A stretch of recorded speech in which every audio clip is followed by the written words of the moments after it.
Sebelumnya, Wang Ling menghancurkan batasan salju di atas kota yang dia tempati tanpa diduga setelah menghancurkan batasan. Dengan indera ilahinya, Wang Ling juga menemukan keretakan ruang di atas langit. Salju keluar dari dalamnya.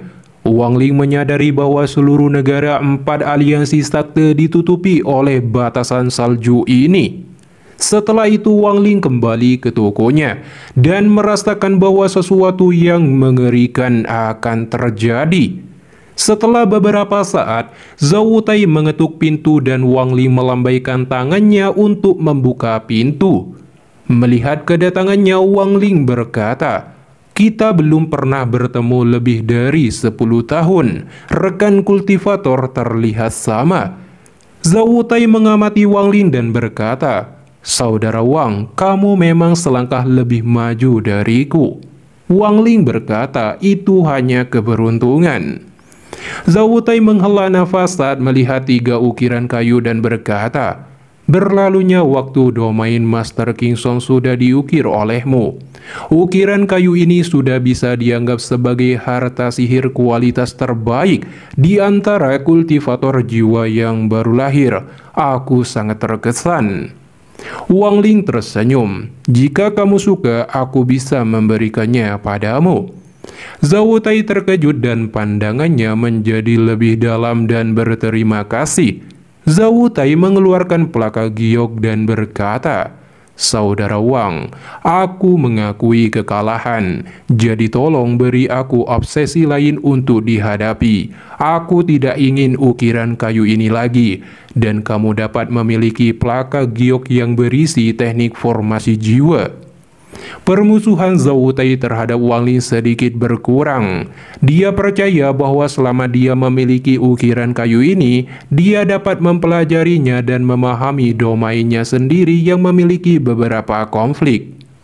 Wang Ling tersenyum dan mengangguk. "Jika itu masalahnya, maka aku tidak akan menggodamu lagi." Dengan itu dia mengambil batu giok dan memindainya dengan indera ilahinya dan meletakkannya di samping.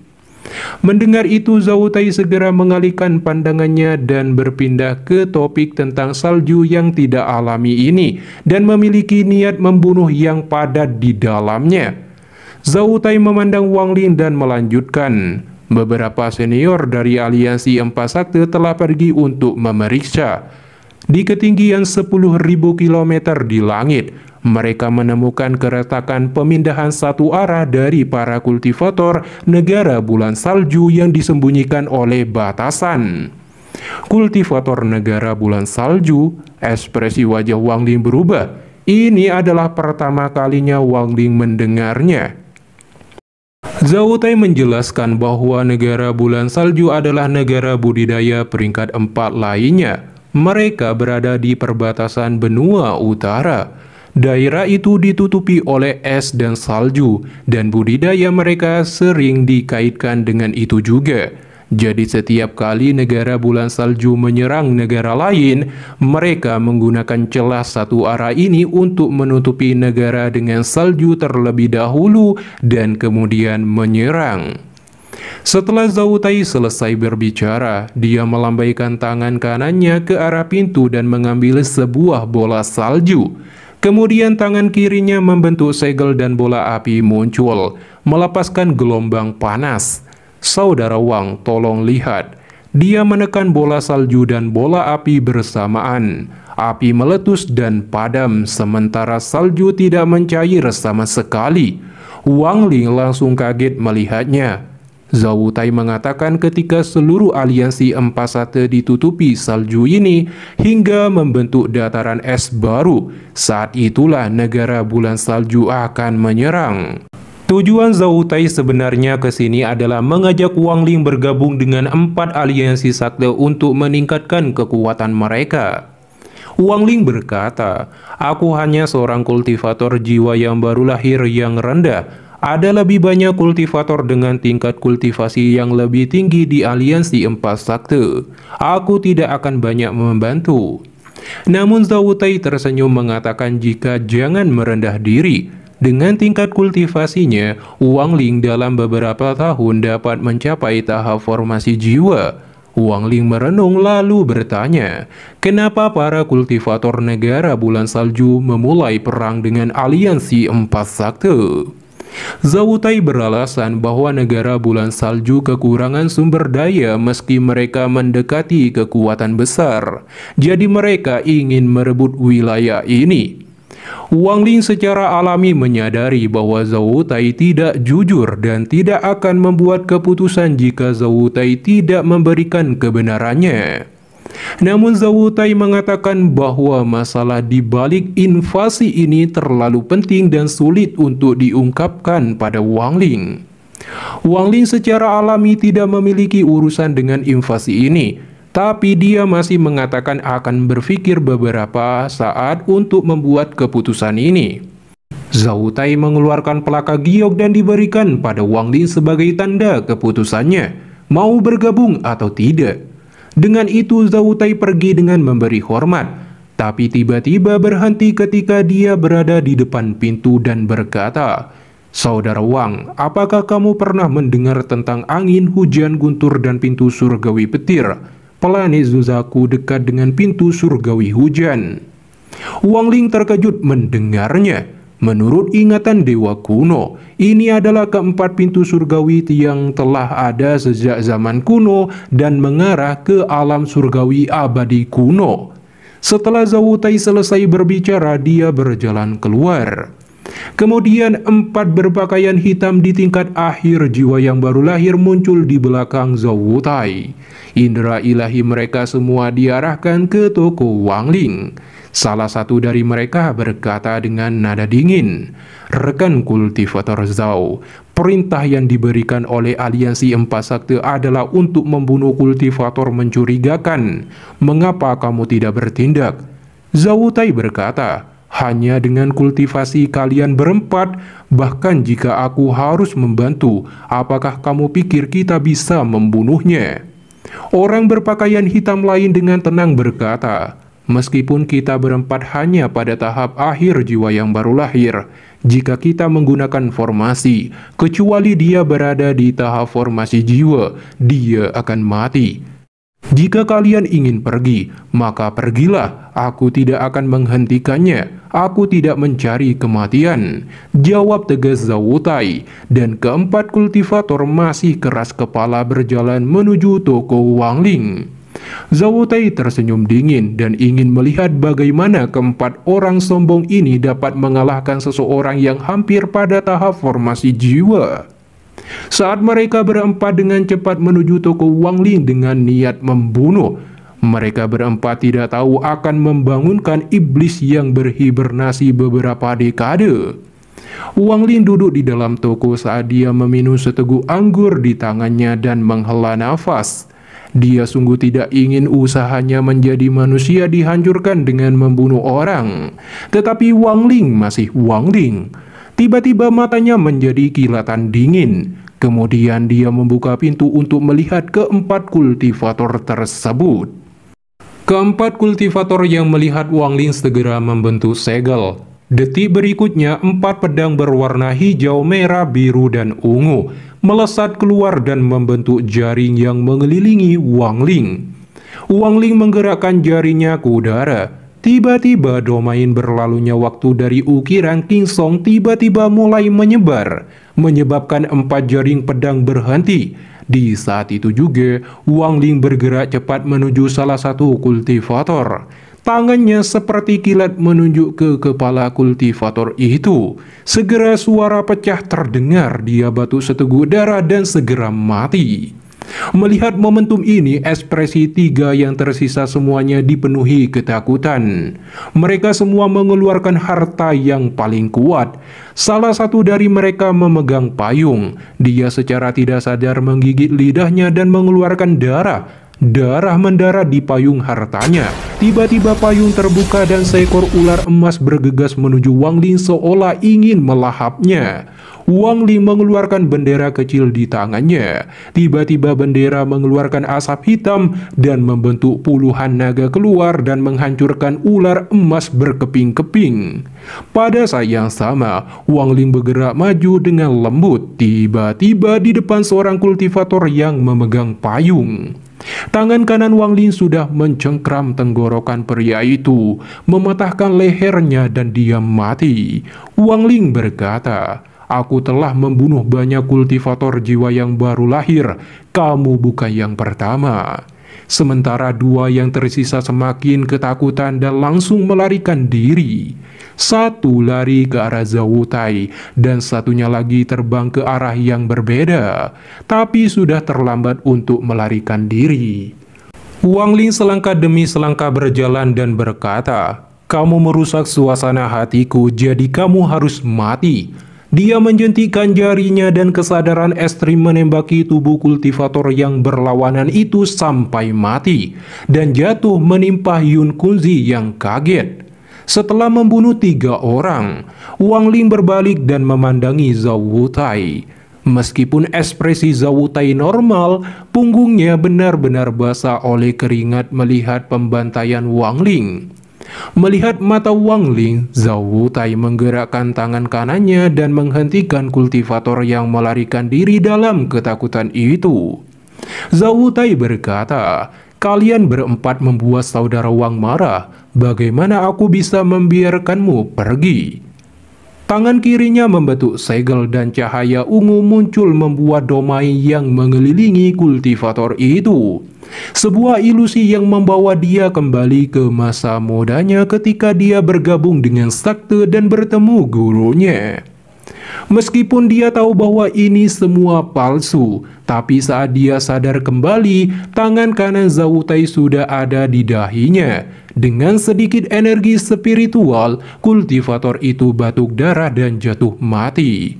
Zhao Wutai mengambil tindakan ini untuk memberitahu Wang Ling bahwa dia tidak berada di pihak mereka. Setelah itu, Wang Ling melemparkan Zhao Wutai sebuah kendi anggur dan memasuki tokonya. Zhao Wutai menangkap kendi itu dan melihat toko Wang Ling dengan ketakutan di matanya. Dia memutuskan bahwa dia harus menjadikan Wang Ling teman bukan musuh. Kemudian Yun Kunzi memasuki toko Wang Ling sembari berkata, "Tengah malam dan beberapa bocah berkelahi di luar. Salah satu dari mereka jatuh menimpaku. Aku akhirnya menemukan tempat yang bagus untuk tidur. Aku benar-benar sial." Wang Ling tersenyum dan menuangkan anggur lalu diberikan pada Yun Kunzi. Yun Kunzi mengeluarkan sepotong ayam sembari berkata, "Sepertinya kamu cukup pintar. Nah, aku akan membagi ayam panggang ini denganmu." Yun Kunzi memandangi Wang Ling dan berkata, "Tidak buruk anak muda. Level kultivasimu telah meningkat lagi. Sepertinya tahap formasi jiwa tidak jauh. Kamu tidak melupakan ukiran kayu yang kamu janjikan kepadaku."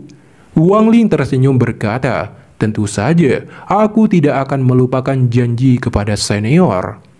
Yun Kunzi menyuruh Wang Ling bergegas menerobos tahap formasi jiwa karena saat ini aliansi 4 sakte dalam kekacauan. Wang Ling secara alami bertanya apa yang sebenarnya terjadi. Yun Kunzi menjawab bahwa seorang kultivator kecil aliansi 4 sakte berhasil mencuri kuali hujan dari seorang kultivator negara bulan salju. Jadi mereka di sini untuk mengambilnya kembali. Di saat yang sama, mereka juga ingin membersihkan aliansi 4 sakte dan mengambil tempat ini sebagai rumah baru mereka. Yun Kunzi juga menjelaskan, kuali hujan sebenarnya lebih dari satu. Kuali hujan adalah kunci menuju alam surgawi abadi kuno. Kamu juga harus tahu bahwa untuk memasuki alam surgawi abadi kuno, seseorang diwajibkan melewati 4 gerbang abadi, yaitu angin, hujan, guntur, dan kilat. Planet Suzaku kebetulan berada di dekat dengan gerbang hujan abadi, sehingga langit dan bumi membentuk kuali hujan. Hanya mereka yang memegang kuali hujan yang dapat memasuki alam surgawi abadi kuno melalui gerbang hujan abadi dan masuk untuk menjelajahi serta meraih harta kelas legendari dan peluang. Tapi saat ini alam surgawi abadi kuno telah kosong karena semua dewa kuno sudah mati. Demikian pula semua dewa langit kuno. Meski alam surgawi abadi kuno kosong, namun yang paling penting adalah ada ki surgawi. sesuatu yang sangat penting bagi kultivator formasi jiwa untuk menerobos tahap transformasi jiwa. Kemudian Yung Kunzi mengatakan bahwa dia akan pergi, tapi sebelum itu dia meminta Wang Ling untuk mengukir patung dirinya untuk dihadiahkan pada Xiao Cui dari Paviliun Merah Muda. Namun saat Wang Ling mulai mengukir, Yung Kunzi mengatakan tidak perlu pakaian, membuat Wang Ling terdiam sejenak. Dan akhirnya ukiran kayu selesai, dia memberikannya pada Yung Kunzi. Kemudian Wang Ling kembali mengukir patung lagi untuk memahami lebih dalam domain atau konsepsinya sendiri. Wang Ling secara tidak langsung juga menolak ajakan Zhou Tai untuk bergabung dengan aliansi Empat Sakti. Karena selama periode ini, Wang Ling memahat ulang semua orang yang ditemuinya, hingga dia menyadari 3 konsepsi arsitektik utama keluarga Daniu, Sakte Awan Putih, dan konsepsi arsitektik gila Yung Kunzi. Di waktu yang sama, untuk mencegah invasi negara bulan salju, aliansi Empat Sakte tidak hanya mengirim sejumlah besar kultivator untuk menghancurkan formasi transmisi satu arah, tetapi juga merekrut sejumlah besar manusia untuk membersihkan salju tebal, dan keluarga Daniu juga direkrut. Hanya saja salju lebat tidak mudah dibersihkan dan juga sangat dingin. Pada saat ini, salju tebal telah membekukan banyak manusia hingga mati. Namun untungnya, Daniu dan istrinya beserta anaknya Xiao Niu telah memiliki perlindungan tubuh ukiran kayu yang diberikan oleh Wang Ling, sehingga mereka selamat dari kematian kedinginan ini. Kemudian Wang Ling menyerap semua yang telah dia dapatkan selama 30 tahun perjuangan secara bersamaan. Pertama, ada cap hitam melambangkan kematian dan pembunuhan. Gas merah di sekitarnya adalah manik-manik jahat, sedangkan gas putih melambangkan konsepsi arsitektik kehidupan.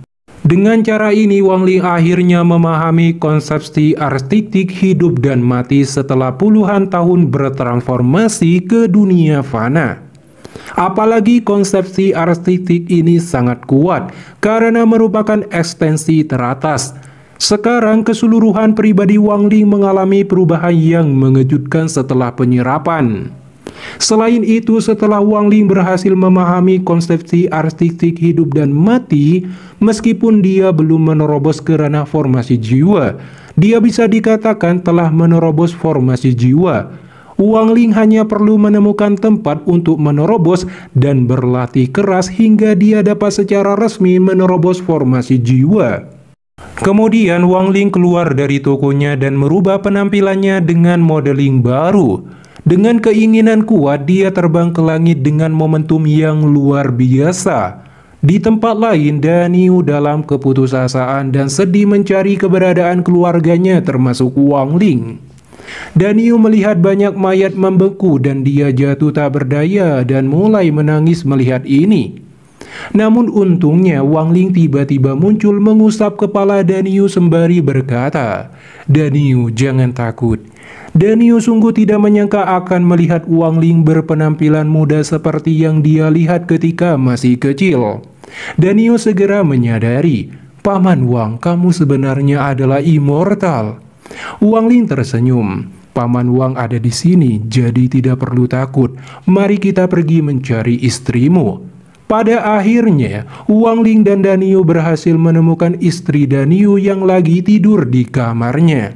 Setelah itu, Wang Ling membuat mereka pingsan, lalu membawa mereka keluar dari negara Empat Aliansi Sakte di dekat suatu kota kecil yang aman.